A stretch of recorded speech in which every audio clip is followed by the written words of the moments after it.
বিরোধী দলীয় নেতা হিসাবে সরকারি বাসভবনে আজকে বিদেশি কূটনীতিবৃন্দ, বিদেশি বন্ধুগণ সকালের দিকে এবং এখন বাংলাদেশের বিভিন্ন শ্রেণী পেশার মানুষের সাথে ঈদের শুভেচ্ছা বিনিময় হচ্ছে। আমার অনুভূতিটা কেমন? একজন মুসলমান হিসাবে 30 দিন রোজা রাখার পরে আল্লাহ তাআলা মুমিনের মনে যে আনন্দ, যে সুখ দিয়ে থাকেন, আমার অনুভূতিটা ওই রকম। তবে এটা পূর্ণ হতো যদি বাংলাদেশে ঈদের সময় এবারকার ঈদ যাত্রাটা সাধারণ মানুষের জন্য আরো বেশি স্বস্তিদায়ক এবং নির্বিঘ্ন হতো। আপনারা সবাই জানেন যে এবার মানুষের অনেক দুর্ভোগ এবং কষ্ট হয়েছে বিভিন্ন কারণে। এটা আমি আবার উচ্চারণ করতে চাই না। অলরেডি এই ব্যাপারে আমি আমার বক্তব্য দিয়েছি জাতির সামনে। ভবিষ্যতে আশা করব যে এই ধরনের বিশৃঙ্খলা, অব্যবস্থাপনা, দুর্নীতি, চাঁদাবাজি এগুলো হবে না। এটা আমরা আশা করতে চাই। ডেন্টিস্টের পরামর্শ নাও নতুন কোলগেট অ্যাক্টিভ সল্ট। খুশি হতাম যদি বিশ্বের বিভিন্ন জায়গায় যুদ্ধের দাবানল না চলত। আমরা জানি অনেক দেশ, আমাদের বন্ধু এবং ভ্রাতৃপ্রতিম দেশ, তারা কত বিক্ষত। তাদের জন্য আমাদের কষ্ট লাগে।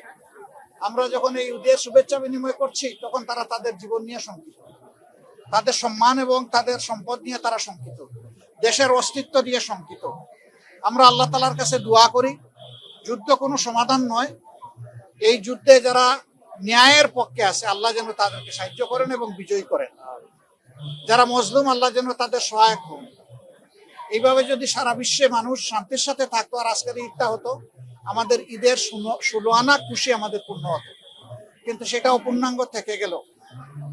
সম্মানিত সাংবাদিক বন্ধুগণ, বাংলাদেশের সমাজে বিভিন্ন স্তরে বিভিন্ন সমস্যা রয়েছে। আমরা সকালবেলা যাদের সাথে মিলিত হয়েছি তারা ছিলেন মূলত বিদেশি কূটনীতিবৃন্দ।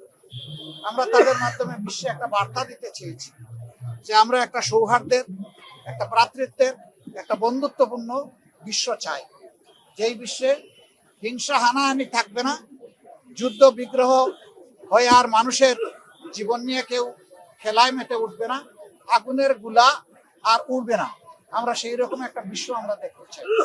আর এখন আমরা মিলিত হচ্ছি প্রিয় বাংলাদেশের জন্য, যে আমরা সবাই মিলে বাংলাদেশটাকে গড়ব। আল্লাহ তাআলার মেহেরবানি, এই দেশে আল্লাহ আমাদেরকে পয়দা করেছেন। কিভাবে গড়ব? এই কোরআন এবং রমজানের শিক্ষা নিয়ে ইনশাআল্লাহ করব। রমজানের শেষে মানুষকে একটা মাত্র শিক্ষা দিতে, এটি হচ্ছে আল্লাহকে ভয় করা। সেই আল্লাহর ভয়ের ভিত্তির উপর যাতে একটা সমাজ আমরা দাঁড় করাতে পারি, তখন কোনো মানুষ আর কোনো মানুষকে ভয় করবে না। মানুষ মানুষকে ভালোবাসবে, সম্মান করবে, যার যেটা পাওনা। ভয়ের জায়গাটা শেষ হবে, এটা আমরা চাই। বইয়ের সংস্কৃতি বাংলাদেশে আবার ফিরে আসবো, এটা কেউ চায় না, আমরা চাই না। কেউ যদি সেই সংস্কৃতি ফিরিয়ে আনতে চান, তিনি যেই হোক, আমরা ইনশাল্লাহ সবাই মিলে ঐক্যবদ্ধভাবে রুখে দাঁড়াবো। আমরা এই বইয়ের সংস্কৃতি আর বাংলাদেশে আনতে দিব। আল্লাহ তাআলা এইরকমই একটা সৌহার্দ্যের, বৈষম্য মুক্ত, মানবিক, ইনসাফ ভিত্তিক বাংলাদেশ গড়ার জন্য আরেকবার আজকের এই মহান দিনে আমাদেরকে অঙ্গীকারবদ্ধ হওয়ার তৌফিক দান করুন। সবাইকে ধন্যবাদ।